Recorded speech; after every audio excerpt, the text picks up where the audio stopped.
De retour en studio. Donc, on a Elodie qui vient nous parler là, d'une situation assez quand même difficile, dramatique. C'est pas très, très léger et estival. Non, mais comme d'habitude. mais en même temps, je crois qu'il faut en parler.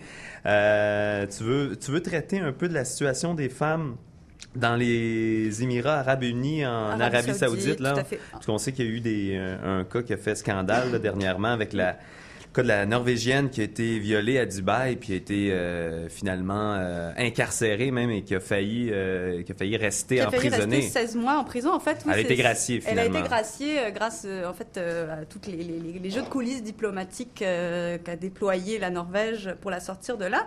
Mais donc effectivement, c'est je sais pas si on appelle ça un fait divers ou cet événement qui m'a mis sur la piste la nécessité un peu de rappeler où en sont les femmes dans cette zone-là du monde et en fait qui sont femmes qui sont en fait dans une situation un petit peu d'apartheid, on pourrait dire. Même, je pense que le mot n'est pas exagéré du tout. Donc, rappelons un petit peu les faits. Cette jeune femme, 24 ans, était à Dubaï pour affaires, une designer.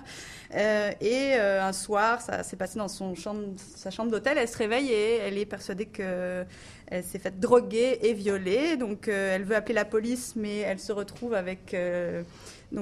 finalement, les menottes au poignet quand elle veut se plaindre et porter plainte pour viol. Elle se retrouve 16 mois en prison, avec une condamnation de 16 mois de prison pour relations sexuelles hors mariage, parjure et consommation d'alcool. Donc, 3 actes réprimandés durement dans ce pays.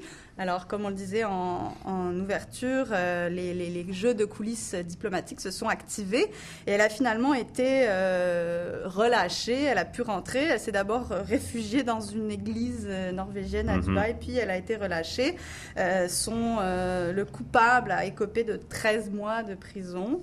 Mais en fait, ce qu'il faut rappeler, donc, dans les Émirats arabes unis, notamment, pour qu'un viol soit reconnu, en fait, il faut que l'agresseur le confesse. Alors déjà, c'est déjà pas facile. Drôle de justice. Exactement. Ou encore, il faut que 4 hommes en soient témoins. Donc, pas 1, pas 2, 3, mais 4. Ce qui est quand même assez difficile à réunir comme condition, vous en conviendrez.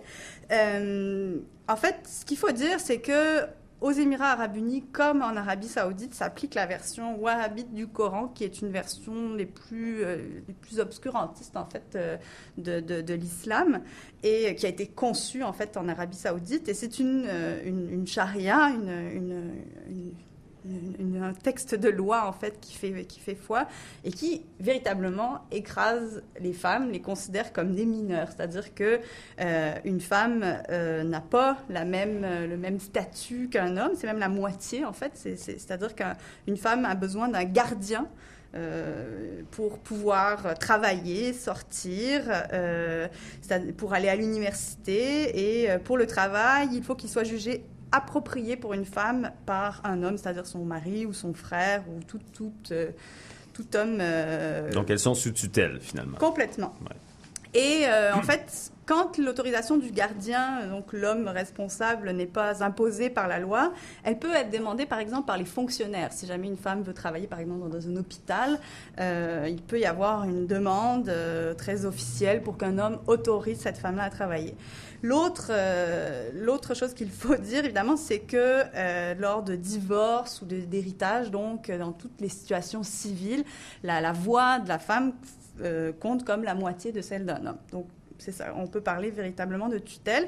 Et il y a une police des mœurs qui va être chargée que toutes ces lois-là soient respectées, puisque les femmes, pour sortir, évidemment, elles doivent sortir complètement voilées. Et là, on parle vraiment d'un voile qui les recouvre entièrement, où on ne voit que leurs yeux. Elles doivent porter une abaya. Elles ne peuvent pas aller dans les restaurants ou dans les transports en commun avec un homme. C'est vraiment, la mixité est interdite. Et elles ne peuvent pas conduire, évidemment, ça fait longtemps que les femmes saoudiennes le réclament, mais donc il est interdit pour les femmes de conduire. Alors il n'y avait pas de loi officiel qui l'exprimait. Mais en fait, suite à un mouvement de plusieurs femmes qui demandaient à ce qu'elles puissent conduire pour pouvoir aller au travail, puisqu'elles sont complètement coincées dans ce système-là, il y a eu une fatwa qui a été proclamée pour officialiser que les femmes n'ont pas le droit de conduire. Et voilà, c'est comme ça. Ah oui.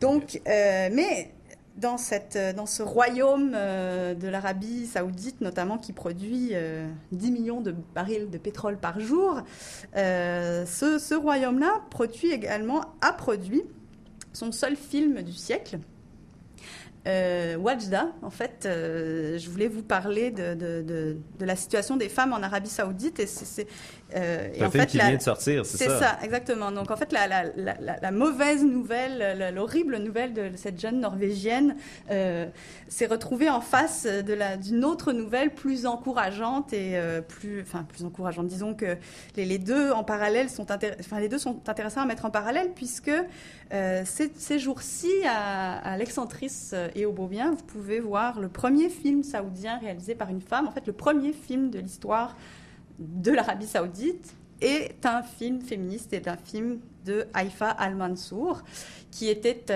une jeune femme qui a eu la chance de grandir dans une famille assez libérale, dans laquelle, en fait, les parents, ils étaient 8 frères et sœurs, et le père qui était cinéphile, avait trouvé une façon d'avoir la paix avec ses enfants en leur montrant plusieurs films, et donc et en disant aussi, en ne faisant pas de différence dans l'éducation autant qu'il pouvait, autant que faire se peut, entre les jeunes garçons et les jeunes filles. Et donc cette femme s'est retrouvée assez initiée en fait au 7e art, ce qui lui a permis de faire ce film, qui est l'histoire d'une petite fille qui s'appelle Wajda et qui veut un vélo pour faire la course avec son voisin. Une chose aussi simple qui arrive tous les jours ici. On voit tous les jours des jeunes filles sur un vélo.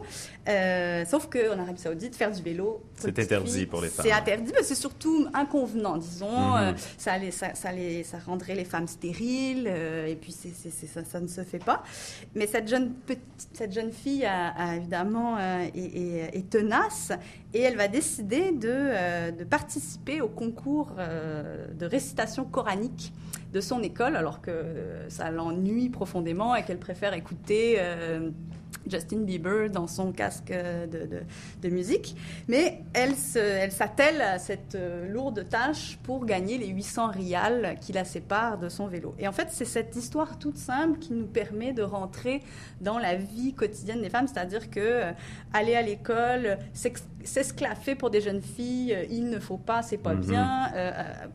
Pour une femme, donc je parlais de la conduite tout à l'heure, interdite, c'est un monde de complications, puisqu'elles doivent toujours trouver un chauffeur pour aller se déplacer, pour aller travailler.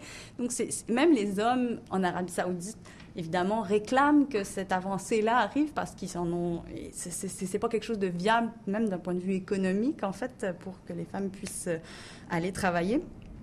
Donc, c'est vraiment... En tout cas, je vous encourage très fortement à aller voir ce film, puisqu'il nous emmène, en fait, c'est une incursion dans la vie des femmes, avec sans misérabilisme ni manichéisme, mais juste en montrant l'absurdité de nombreuses situations pour elle. Est-ce qu'on sait comment elle a réussi à faire ce film-là? Tu dis, elle a été élevée dans une famille de cinéastes, mais bon, l'Arabie, c'est le film qui a été produit en Arabie Saoudite, ça reste très fermé, donc les autorités en place ont accepté que ce film-là soit produit? En fait, ça a été un film qui a été en coproduction avec des Allemands. Le scénario a évidemment été lu et relu par les autorités saoudiennes pour qu'il soit accepté d'être produit.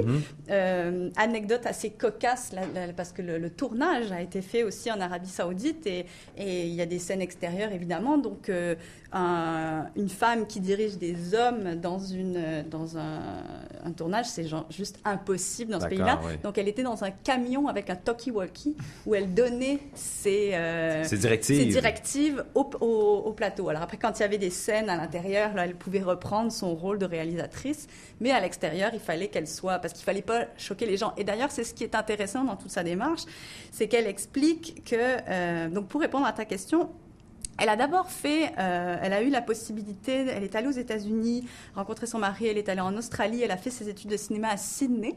Et en fait, elle a commencé par un documentaire sur les femmes dans l'ombre qui traitait de la condition des femmes. Puis ensuite, elle a eu plusieurs prix et elle a pu enfin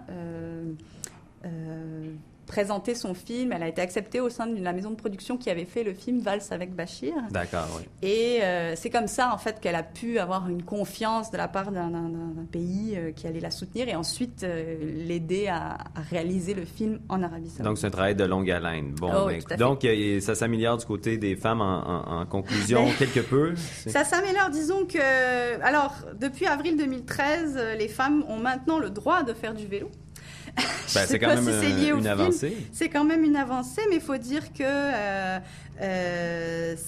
elles doivent le faire évidemment entièrement voilées et elles doivent être toujours accompagnées par un homme de la famille. Donc, c'est pas demain la veille qu'une femme pourra enfourcher son vélo et partir. C'est pourtant ce qu'essaye de faire cette jeune Wajda et on voit tout le symbole dans ce film-là, évidemment, enfourcher son vélo, enfourcher sa vie, avoir les mains sur son propre volant, sa propre destinée. Alors, c'est encore très difficile, évidemment, pour les femmes. Dans les centres commerciaux, il y a carrément eu des cloisons qui ont été montées pour séparer les hommes des femmes, pour pas qu'il y ait de contact possible. Ils ont même mis en place une ville exclusivement réservée aux femmes pour qu'elles puissent travailler avec des arguments économiques pour encourager l'employabilité des femmes, mais ce qui est en continu dans l'absurdité.